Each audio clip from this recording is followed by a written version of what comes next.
صبح پاپ اٹھنے سے پہلے میرا ساتھی رخصت ہو گیا۔ ان لوگوں کو پاکستان کی خدمت اپنوں سے چھپ کر کرنی ہوتی تھی۔ اگر کسی مقامی غدار کو یہ علم ہو جاتا کہ کوئی بنگالی پاکستانی فوج سے تعاون کر رہا ہے تو تخریب کار اسے جان سے مار دیتے۔ نہ صرف اسے بلکہ اس کے ساتھ کئی اور بے گناہ بھی اپنی جان سے ہاتھ دھو بیٹھتے۔ اس کا گھر اسی سرحدی علاقے میں تھا۔ صبح کاذب کی روشنیاں جب ہوائی فضا کو طفل و تسلیاں دے رہی تھی، انہی لمحات میں ایک ہیلی کاپٹر نزدیک ہی موجود ایک قدرے میدانی علاقے میں اترا۔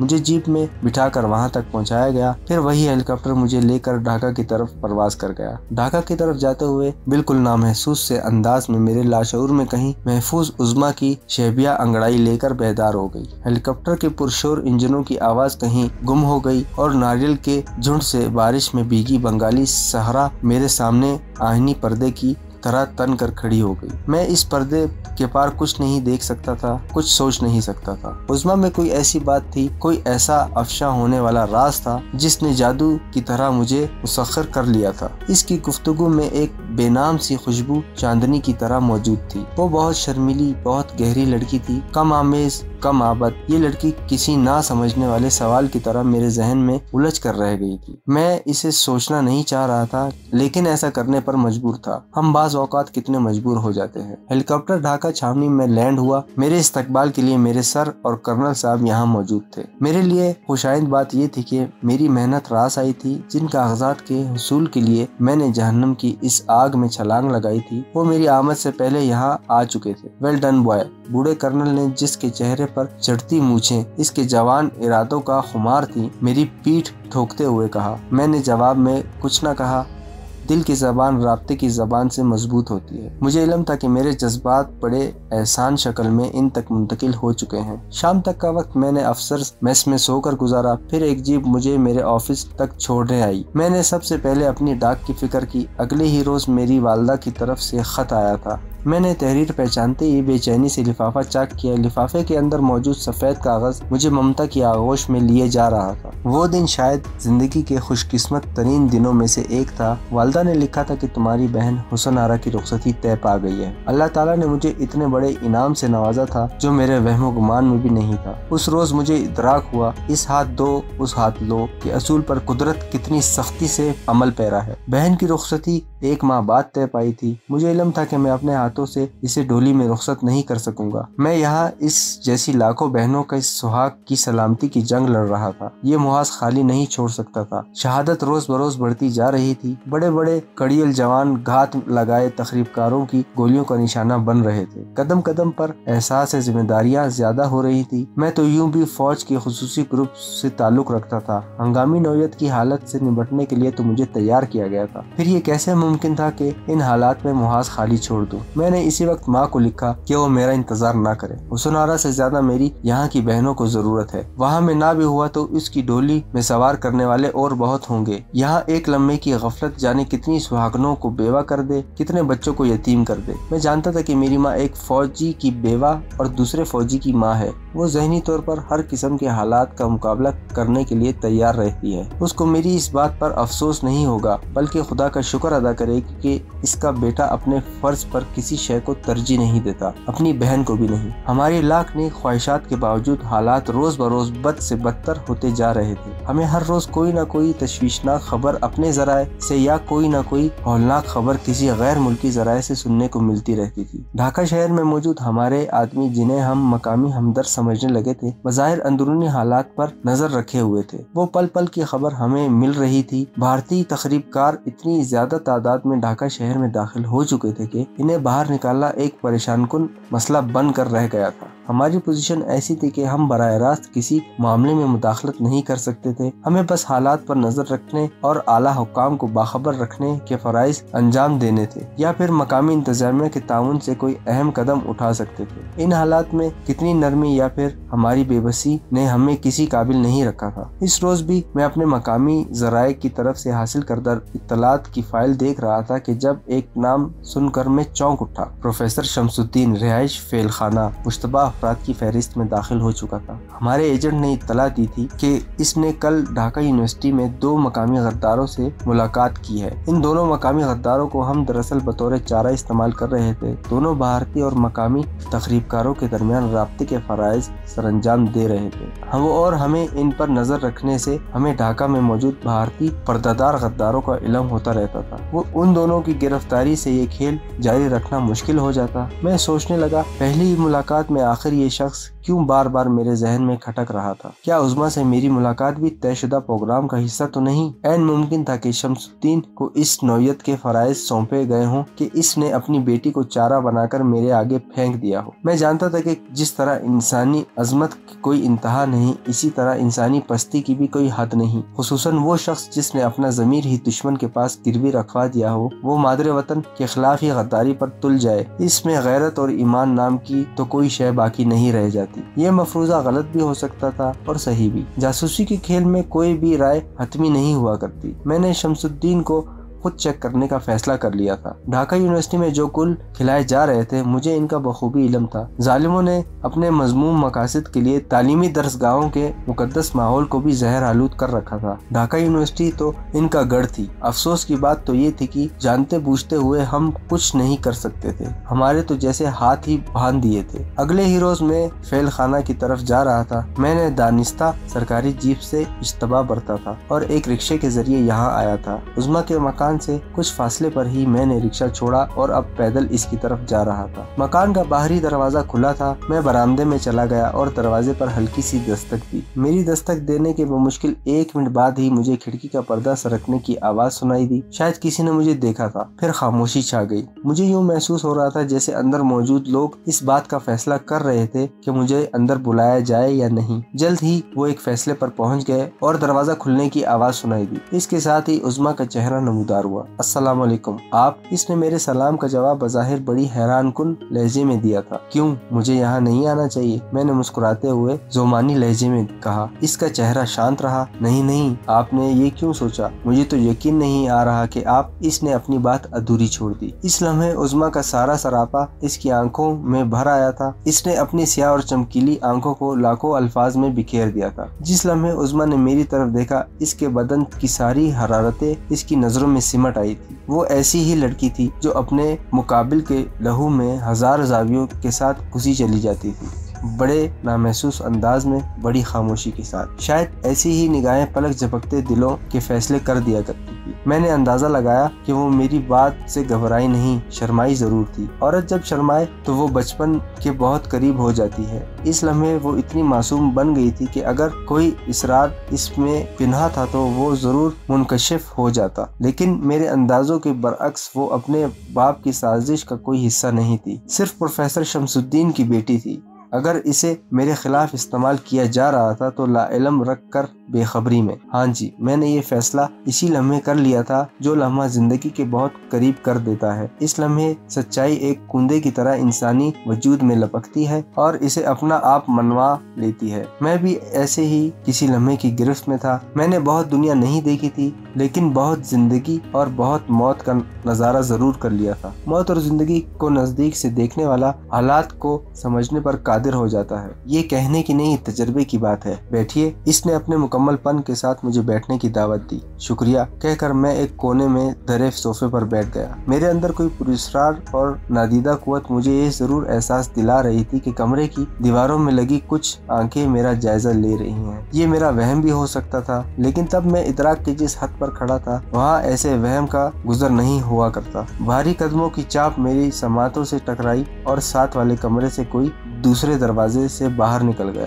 दरवाजा खुलने की आवाज भी सुनाई दी थी। शायद ये कोई ऐसा शख्स था जो मेरे सामने आना नहीं चाहता था। कौन हो सकता था ये? मैंने एक लम्हे के लिए सोचा, फिर अपने जहन से इसे झटक दिया। कोई भी हो, मैंने सोचा, बहरहाल वो मुश्तबा रहा होगा। कैसे हैं आप? उज़्मा ने हिम्मत करके पूछ लिया। आप कैसी हैं? मैंने सोचा आज आंटी से मिल लिया जाए। कहाँ है प्रोफेसर साहब? मैंने एक सांस में 3 बातें बड़ी हिम्मत करके कह दी। पापा तो अभी आते ही होंगे, मैं मम्मा को बुला कर लाती हूँ। इसने ठहरे ठहरे کہا۔ مجھے اب افسوس ہونے لگا تھا کہ میں نے اس سے یہ سوال کیوں کیا، جو کوئی بھی تھا خود ہی آ جاتا۔ اب وہ چلی جائے گی اور میں نہیں چاہتا تھا کہ وہ جائے۔ میں اس کا قریب سے گیان حاصل کرنا چاہتا تھا۔ اس سے علیحدگی میں بات کر کے مجھے خوشی ہوتی تھی۔ نہ جانے اس لمحے میں ایسے جذبات کو کوئی نام دینے کے لیے کیوں تیار نہیں تھا۔ شاید بعض جذبات بے نام ہی رہیں تو ان کا بھرم قائم رہتا ہے۔ رشتہ چاہے کسی بھی طرح کا ہو، تعلق قائم کرتا ہے۔ اس کا نام رکھنا کیا ضروری ہے؟ کاش میں کسی بے نام سے تعلق ہی سے عظمیٰ سے وابستہ رہتا۔ جب اس تعلق نے نام اختیار کیا تو مجھے اتنا خراج ادا کرنا پڑا۔ عظمیٰ کی واپسی اپنی ماں کے ساتھ ہوئی۔ میں نے محسوس کیا پروفیسر کی بیوی نے یہاں اس کمرے میں آنے سے پہلے ہی اپنے چہرے پر ہلکی پھلکی لیپا پوتی بھی کی ہے۔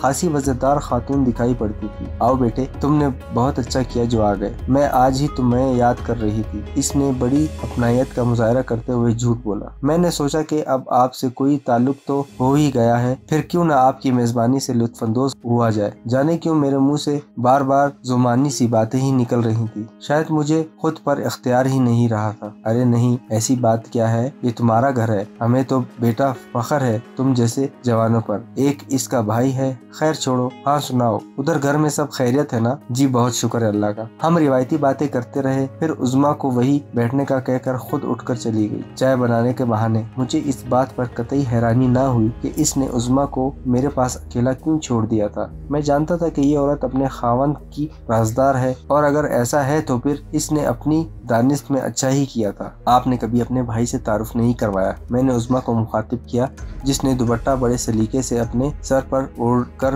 اپنی نظریں سامنے جما رکھی تھی۔ کمال ہے، اس کا موقع ہی کب ملا، ہماری ملاقاتیں ہوئی ہی کتنی ہیں۔ اس نے اپنے موتیوں سے دانت چمکائے۔ ہاں بھائی، یہ بات تو ہے، ہمیں ملتے رہنا تو چاہیے تھا۔ میں نے اپنی بات کا رد عمل اس کی سانولے چہرے پر تلاش کیا، جہاں سرخی کی ایک لکیر پلک جھپکنے میں نمودار ہوئی اور پھر غائب ہو گئی۔ میں عظمیٰ سے اس کے کالج کی باتیں کرتا رہا، اور کوئی موضوع ہی ایسا نہیں تھا کہ جس پر ہم بات کر سکتے، حالانکہ ہم دونوں ہی ایک دوسرے سے کچھ اور قسم کی باتیں کرنا چاہتے تھے۔ میں جانتا تھا کہ وہ مجھ سے وہی کچھ سننا چاہتی ہے جو خود کہنے کی آرزو رکھتی ہے۔ عظمیٰ کی ماں ٹرالی گھسیٹتی اندر لے آئی۔ چائے خاصی پرتکلف تھی۔ اس نے موسم کی باتیں کرتے ہوئے ہمارے لیے چائے کی پیالیاں بنا کر رکھی، پھر گھر کی تیار کردہ مٹھائیوں کی پلیٹ میری طرف بڑھا دی۔ ابھی میں نے مٹھائی بمشکل منہ میں ہی رکھی تھی کہ جب دروازہ کھٹکھٹانے کی آواز سنائی دی۔ پاپا آ گئے، کہتے ہوئے عظمیٰ نے اٹھ کر دروازہ کھول دیا۔ آہا! میری شکل پر نظر پڑتے ہی پروفیسر کی باچیں کھل اٹھی۔ ہیلو ینگ مین، اس نے نعرہ لگایا اور بے تکلفی سے مجھے بغلگیر کر لیا۔ میں اس سے بغلگیر نہیں ہونا چاہتا تھا،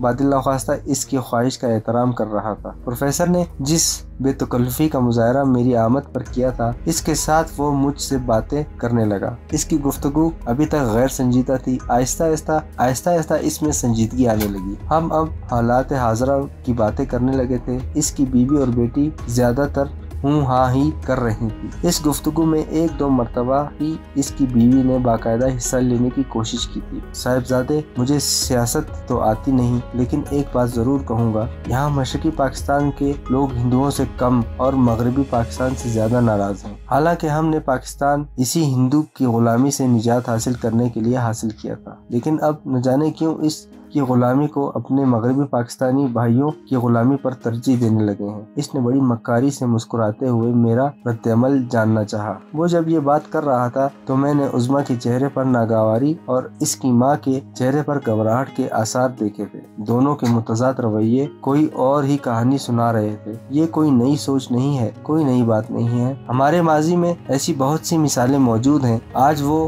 صرف 65 سال پہلے مسلمانوں کی بہت بڑی اکثریت نے قائد اعظم کی مخالفت کی تھی، قیام پاکستان کی مخالفت کی تھی۔ شاید لاشعوری طور پر وہ لوگ ہندو کی غلامی ہی کو نجات کا راستہ سمجھ رہے تھے، لیکن تاریخ نے ثابت کر دیا وہ دھوکے کا شکار ہوئے تھے، انہیں ورغلایا گیا تھا۔ میں نے سنجیدگی اختیار کی۔ وہ اور بات تھی یار، میں تاریخ کا استاد ہوں، تم تاریخ देखो तो गड़बड़ ना करो, तुम पंजाबी लोग होते बड़े सियाने हो, अपने मतलब की बात का फौरन जवाब निकाल लेते हो। इसने जोरदार कहका लगाया। मुझे अंदाजा था कि यह खोखला सा कहकहा है। प्रोफेसर साहब, मैं तारीख का तालिब इल्म हूँ, शायद आप जैसी उस्ताद से बात ना कर सकूं, लेकिन एक बात जरूर कहूँगा कि जो लोग अपने घरों की लड़ाई का फैसला बाहर के चौधरियों से करवाए वो हमेशा खसारे में रहते हैं। पंजाबी ने बंगाली पर जुल्म किया या बंगाली ने पंजाबी पर, इसका फैसला हमें आपस में ही करना है। अगर हम ये लड़ाई बाहर लेकर गए तो नुकसान दोनों का होगा। भाई, जब आपस में फैसला ना हो सके, यार एक बात तो मानोगे उस्ताद कि भारत का मुसलमान हिंदू से शाकी नहीं है, प्रोफेसर ने कहा। तारीख में इससे बड़े झूठ का सबूत ही नहीं मिलता। मेरी बात ने प्रोफेसर के चेहरे का रंग बदल दिया। अगर आप ये समझते हैं कि वहाँ मुसलमान अपनी हैसियत के साथ जिंदा है तो मुझे आपकी तारीखी शनासाई पर शुबा है। प्रोफेसर साहब, याद रखिए, हिंदू कभी सिविलर मिजाज नहीं हो सकता। तासुब इसकी रग रग में समाया है। आप जानते हैं बाबूराव पाटिल ने क्या कहा था कि अबू कलाम और रफ़ी अहमद में सिर्फ एक ही कमी है कि वो मुसलमान है, वरना क्या कांग्रेस का सरबराह भारत का सरबराह नहीं बन सकता। वाकई यार, तुम तो खासे संजीदा हो रहे हो, प्रोफेसर ने कहा और खुद ही मकारी से कहका लगाया। बात का रुख बदलने के लिए इसने मुझे यक्के बाद दीगरे 3-4 लतीफ़े सुना दिए। मैं बेदिली से मुस्कुराता रहा। ऐसा जरूरी भी था। मैं नहीं चाहता था कि इसे यह एहसास दिलाऊं कि इसके काले करतूत हमारे इल्म में आ चुके हैं। मेरे ख्याल से मुझे चलना चाहिए, खासा वक्त हो गया है। मैंने घड़ी पर नजर डालते हुए कहा। अरे अभी थोड़ी देर तो बैठो बेटा, दोपहर का खाना खा कर जाना, उज़्मा की माँ ने कहा। आंटी, मेरे आइंदा आने की गुंजाइश तो बाकी रहे, मैंने कहा। मुझे खुद भी अपनी बात की समझ नहीं आई थी, लेकिन वो तीनों भी मेरे साथ ही मुस्कुरा दिए। उज़्मा के खिंचे हुए आसाब अब नरम पड़ने लगे थे। मुझे एहसास हो रहा था कि हमारी बातें इस पर गिरां गुजर रही हैं, लेकिन वो हम में से किसी को भी मना नहीं कर सकती थी। उज़्मा मुझे घर के बाहर तक रुखसत करने के लिए आई। इसने अपनी माँ से किसी सहेली के घर जाने का कह दिया। आपने किसी बात का बुरा तो नहीं मनाया? इसने घर से निकलते ही अपने दिल का गुबार निकाला। क्यों भाई, मैं बुरा क्यों मनाऊंगा? ऐसी कोई बात हुई ही नहीं। दरअसल इसने बात अधूरी छोड़ी। इसके चेहरे पर उलझन के आसार दिखाई दे रहे थे। दरअसल मैं आपसे, उज़्मा, तुम जो भी कहना चाहती हो इत्मीनान से कह दो। मैंने इसे एतमाद दिलाया। मैं महसूस कर रहा था कि वो वाकई कुछ कहना चाहती है, लेकिन ढंग से अल्फाज नहीं मिल रहे। दरअसल मुझे ये कहना था कि मैं चाहती हूँ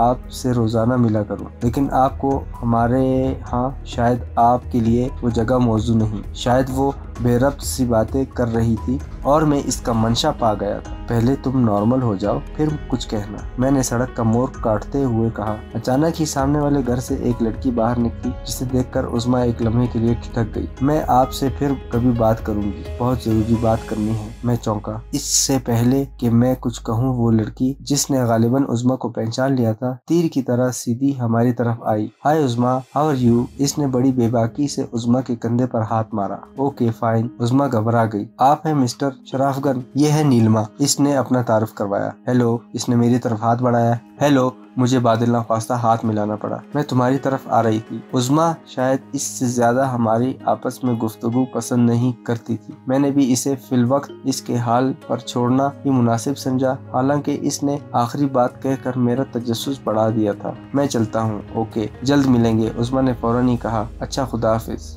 मुझे डर था कि कहीं इसकी सहेली फिर मेरी तरफ हाथ न बढ़ा दे। ऑफिस में बड़ी मुतजाद सोच लिए पहुंचा था। मुझे प्रोफेसर और इसकी बीवी की बददियानती पर तो शक नहीं रहा था, लेकिन अभी तक उज़्मा को मैं इनके साथ मानने को तैयार नहीं था। फिर इसका भाई, शायद कमालुद्दीन नाम बताया था इसने भाई का। मुझे यकीन था कि जब मैं इनके घर में दाखिल हुआ तो मुझे देखकर बाहर चला गया था। शायद मेरे सामने आना नहीं चाहता था। मामलात उलझते ही चले जा रहे थे। अभी तक इस पेचीदा कहानी का कोई सिरा नहीं मिल रहा था। मुझे तो ये भी समझ नहीं आ रहा था कि उज़्मा ने एक तरफ तो बैनुसतूर मुझे अपने घर आने से मना कर दिया था, दूसरी तरफ वो मुझसे मिलना भी चाहती है।